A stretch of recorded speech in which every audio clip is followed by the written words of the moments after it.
سلام رفقا، من ایمان هستم از کانال G14. اگه از این ویدیو خوشت اومد لایک کن، کامنت بذار، سابسکرایب کن که خیلی حمایت میکنه به من. خب امروز اومدیم توی این ویدیو اسپل جدید اسکات باسترز رو با هم تستش کنیم. برای دریافت این اسپل یه ایونت اومد که باید 300 بار توی بازی اسپل استفاده کنین، یعنی 300 تا اسپل استفاده کنین که بهتون بده. الان این اسپل رو من دریافت کنم، اسمش هم لایتنینگ، همون رد که تو کلش آف کلنز بود. عملکردش هم میریم الان با هم دیگه دو دست بازی میکنیم ببینیم چطوریه. پس برو بریم. خب بازی رو شروع میکنیم. همین اول کار رو و هم میداریم این ربات ها رو سریع بزنه که چستا رو بتونیم سریع باز کنیم. خدا کنه این اسپلر رو بده تو این ویدیو تستش رو بگیرم ببینم چجوریه. میتونم بزنم. برو کارش تمومه. خب باستت شد. یه دین چست باز کنیم. اسکو بعضی تو کامنت ها پرسیدن بازی هنگ میکنه، لگ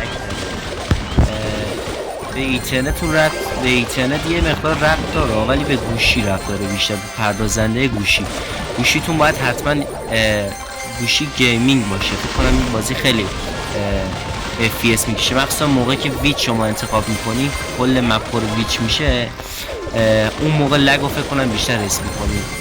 خودتون یه بار تست کنید ببینید ویچ بردارین کامل کلا میبینین که هنگ کرده. راهکاری هم که نداره، باید گوشیتون خوب باشه. الان بازی هم بتاست، یعنی تو بتا یه مقدار ایراداش بیشتره.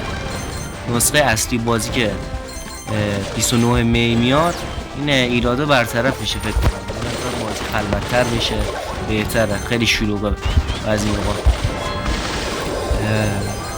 خب اسپلر هنو به ما نده لایتنینگ. بزن 4 رومیم از این پر رد شد. سوم شدیم. هنوز اسپل نیست. اسپل انگار نمیخواد بده. همه اسپلا رو داد. این چی آها لایتنینگ رو داد. بریم روی یکی تستش کنیم. یه بنده خدایی بیاد ما روش تست کنیم. اگر یه بدبختی گیر میدارم حالا گیر نیومدن با همین ربات قدیم. آها از آسمون رد و برق میزن. چیز باحالیه.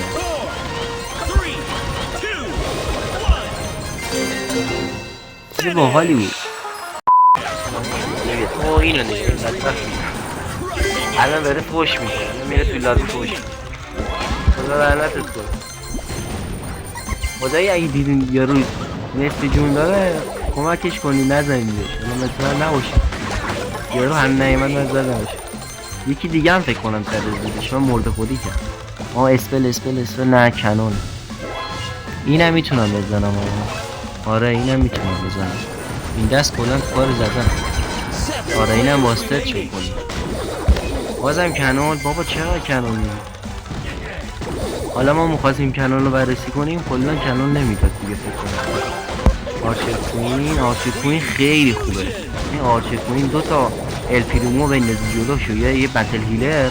من بتل هیلر نرم، خیلی کار ساده. خودش دونه چیز کم. بازم کنون.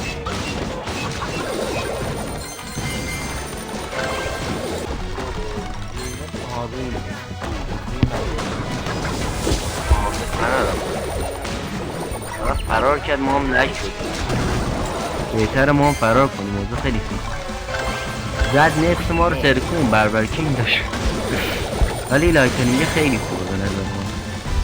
موقعی که اون مبه هست کلن گوبلین میریزه بیرون، اون موقع خیلی ریزن اونا.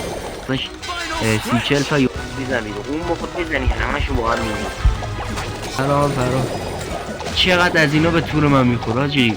هر موقع میخوام من ویدیو ضبط کنم اینا به تور من میخوره. بربرکینگ با منه چرا کم بوده. الکی داریم 4 میشه. خدای زحمت کشید انجام شیم.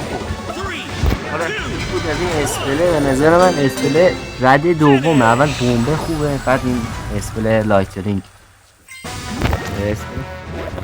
کلا 5 نفر بودیم ها. یارو 27 این استریک داره.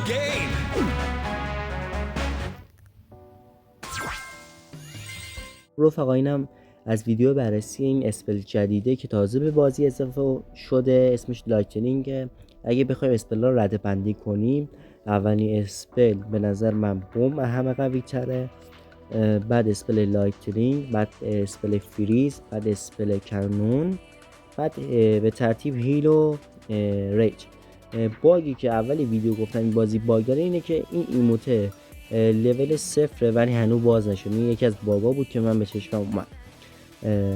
باگ عجیبی هم هست تو نسخه جهانی که 29 می این باگ درست میشه. خب اگه دوست داشتین میتونین آیدی منو کپی کنین و با من درخواست فرندی، درخواست دوستی بدین که شبا با هم پارتی بزنیم. خب اگه از این ویدیو خوشت اومد اونو لایک کن، کامنت بذار، کانالم سابسکرایب کن که خیلی حمایت میکنی. تا ویدیو بعدی، بدرود.